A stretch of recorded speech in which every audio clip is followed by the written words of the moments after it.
दोस्तों मैं बहुत एक हफ्ते से लगभग परेशान हो रहा हूँ गाड़ी का एसी में। देखिए मैंने रेडिएटर फ़ैन भी नया डाल दिया है और प्लस मैंने देखिए कंप्रेसर देख रहे हैं आप, वो भी मैंने नया डाल दिया है। और इसके अलावा भी मैंने अंदर जो कंडेंसर रहता है उसको भी मैंने नया डाल दिया है और अंदर कूलिंग कॉइल भी मैंने नया डाल दिया है, लेकिन फिर भी एसी का प्रॉब्लम सॉल्व नहीं हुआ है।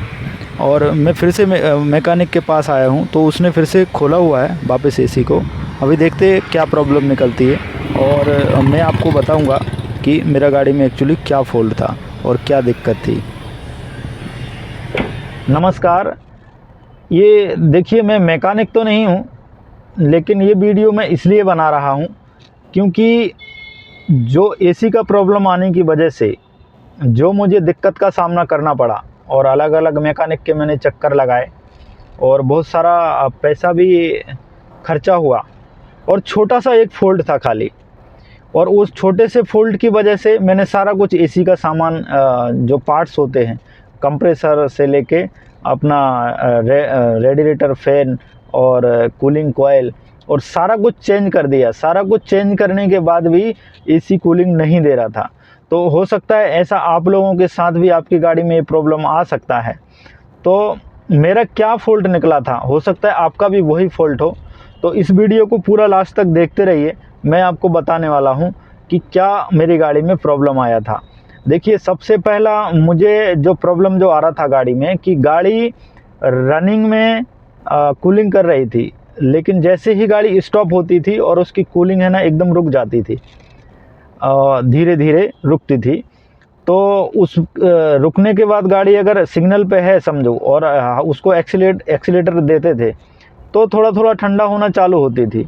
लेकिन अभी गाड़ी जगह पे खड़ी रहेगी और एक्सीलेटर देंगे तो गाड़ी गर्म हो जाएगी और गर्म होने की वजह से वो फिर से कूलिंग उसकी डाउन हो जाती थी। फिर जैसे ही गाड़ी रनिंग में जाती थी फिर से कूलिंग होने लगती थी। ऐसा सिर्फ ये मेरा इतना प्रॉब्लम था। तो इसके लिए मैं गया मैकेनिक के पास, मैंने दिखाया मैकेनिक को। तो उसने एसी का ब्लोअर पे सब हाथ लगा के देखा, चेक किया और बोला कि एसी का ना सर्विस करना पड़ेगा। मैं बोला ठीक है करो।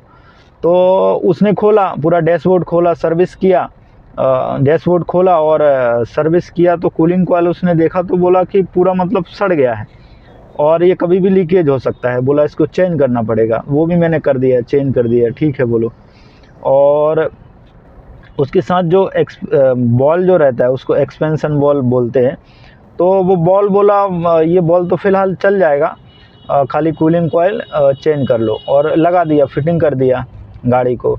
और शाम का टाइम था तो उस टाइम पे तो कूलिंग हो गई, चला गया मैं घर पे।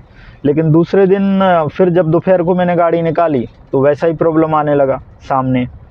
तो फिर से मैं उसके पास गया तो मैकेनिक शायद वो समझ चुका था कि ये प्रॉब्लम किस चीज़ का है और मुझे डबल से पूरा डैशबोर्ड खोलना पड़ेगा।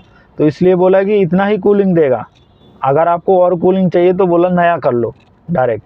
बोलो अभी अभी उनको वापस मैकेनिक ने पैसा ले लिया एक बार अपना, फिर आपने हाथ ऊपर कर लिया। तो बोला नहीं तो पूरा ये नया करो एसी। मैं बोला ऐसे कैसे? फिर मैं भाई दूसरा मैकेनिक के पास गया। दूसरा मैकेनिक के पास गया तो उसने देखा, बोला कंप्रेसर से आवाज़ आ रही है।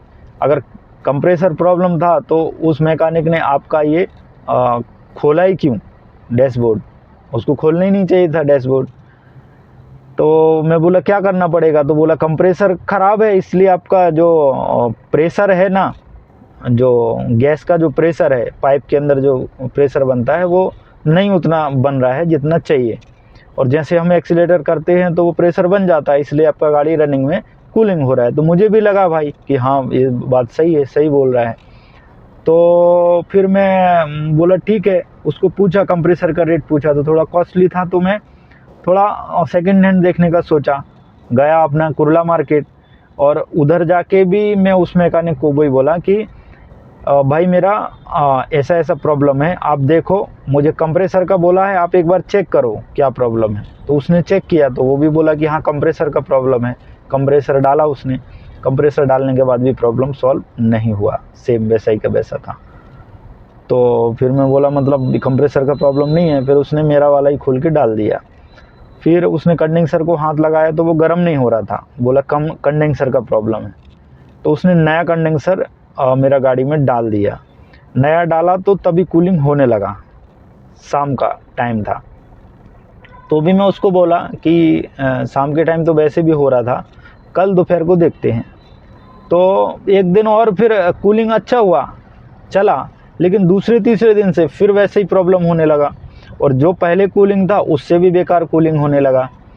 तो फिर गया मैं, जिस मैकेनिक ने मुझे कंप्रेसर के लिए बोला था उसके पास गया। मैं बोला भाई कंप्रेसर मैंने डाल के देखा, कंप्रेसर का प्रॉब्लम नहीं है, और वो टेस्टेड कंप्रेसर था। तो फिर एक कंडेंसर उसने डाला तो थोड़ा कूलिंग होने लगा, लेकिन वो बोलता है नहीं कंप्रेसर का ही प्रॉब्लम है। फिर भी बोला मैं एक बार है ना इसको आपका जो एक्सपेंशन वॉल है ना उसको मैं चेक कर लेता हूँ, उसका रहेगा कि नहीं रहेगा देख लेता हूँ एक बार। उसने खोला, देखा, प्रेशर वगैरह मार के सब चेक किया, तो बोलता है नहीं बॉल का प्रॉब्लम नहीं है, आपका कंप्रेसर का ही प्रॉब्लम है। तो फिर मैं नया कंप्रेसर लेके आया, नया कंप्रेसर डाल दिया। अब तो भी भाई प्रॉब्लम सॉल्व नहीं हुआ। अब मैं लगभग कितना कंडेंसर डाला, कूलिंग कॉइल डाला, कंप्रेसर डाला, ये सारी चीज़ डालने के बाद मेरा लगभग 20-22 हज़ार के आसपास खर्चा हो गया। और फिर मैकेनिक भी परेशान हो गया कि अभी इसका इतना खर्चा करवा दिया है, तो वो भी परेशान हो गया।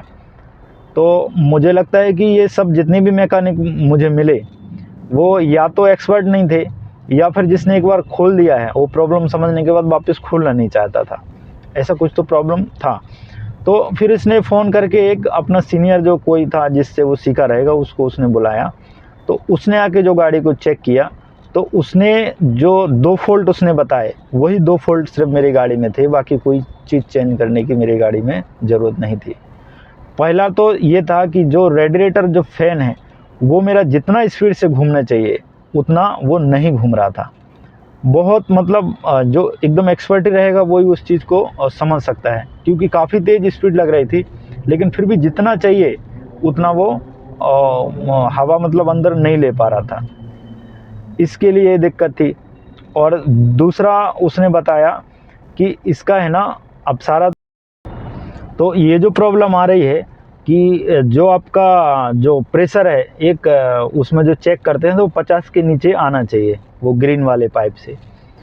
तो वो खाली ये ज़रूरी नहीं है कि वो कंप्रेसर वीक होने की वजह से ये प्रॉब्लम आए, क्योंकि जो अपना एक्सपेंशन जो बॉल होता है उसका काम होता है कि थोड़ा प्रेशर को ना वो रोकता है, और रोकने के बाद फिर धीरे जैसे रुकता है तो उधर से कंप्रेसर पुश करता है, इधर से रोकता है, तो बीच में गैस पे दबाव बनता है, और जैसे ही दबाव बनता है तो गैस ठंडी हो जाती है, और ठंडे होने के बाद वो हमारे एसी की कूलिंग कॉइल में आती है। ये मुझे नहीं पता था, तो ये उस मैकेनिक ने मुझे बताया। तो फिर मैं उसको बोला फिर पक्का इसी का ही है, क्योंकि जो दूसरा जो मैकेनिक चेक कर रहा था तो उसने वो कंप्रेसर का प्रेशर डाल के देखा तो बोलता है बॉल फ्री है, बोला कि इसमें हवा पास हो रहा है, बॉल फ्री है। लेकिन जबकि वो बॉल को फ्री नहीं होना चाहिए, उसमें एक साइड से थोड़ा ब्लॉक दिखना चाहिए, और दूसरी साइड से एक साइड से वो फ्री रहती है।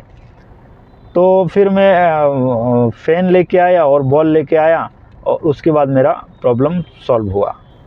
तो अगर आपको भी ऐसा कुछ दिक्कत आ रहा है कि गाड़ी अगर खड़े में कूलिंग नहीं दे रहा है और रनिंग में कूलिंग दे रहा है, और अगर मैकेनिक बोलता है कंप्रेसर का प्रॉब्लम है, तो जब वो मीटर लगाता है, जब वो मीटर लगाएगा तो आप देखना कि एक लगाएगा वो पाइप अपना कूलिंग कॉइल के इधर, और दूसरा एक लगाएगा कंडेंसर के इधर।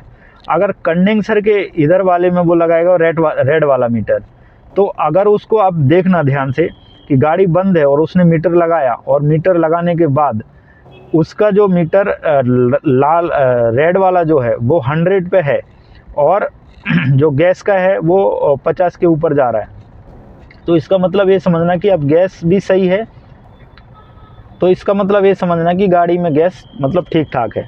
और जैसे ही हम स्विच ऑन करके एसी को ऑन करते हैं, एसी को ऑन करने के बाद अगर आपका रेड वाला 200 के ऊपर जा रहा है या 200 पे जा रहा है, इसका मतलब समझना आपके कंप्रेसर में कोई दिक्कत नहीं है, कंप्रेसर प्रेशर बना रहा है। लेकिन फिर भी आइडल गाड़ी पे आपका वो 50 के नीचे नहीं आ रहा है, दूसरा जो ब्लू वाला जो मीटर लगाएगा, तो समझ लेना कि एक्सपेंशन वॉल्व का ही प्रॉब्लम है, क्योंकि एक्सपेंशन वॉल्व जितना गैस को रोकना चाहिए उतना गैस को नहीं रोक रहा है, ज़्यादा मतलब फ्लो कर रहा है कूलिंग कॉइल में, इसलिए ये दिक्कत आ रही है। तो आशा करता हूँ आपको ये वीडियो पसंद आई होगी। अगर वीडियो पसंद आई हो तो चैनल को सब्सक्राइब करना और लाइक करना, और इस तरह से ट्रैवलिंग से रिलेटेड और कार से रिलेटेड वीडियो मैं आप लोगों के सामने लाता रहूँगा। धन्यवाद, नमस्ते।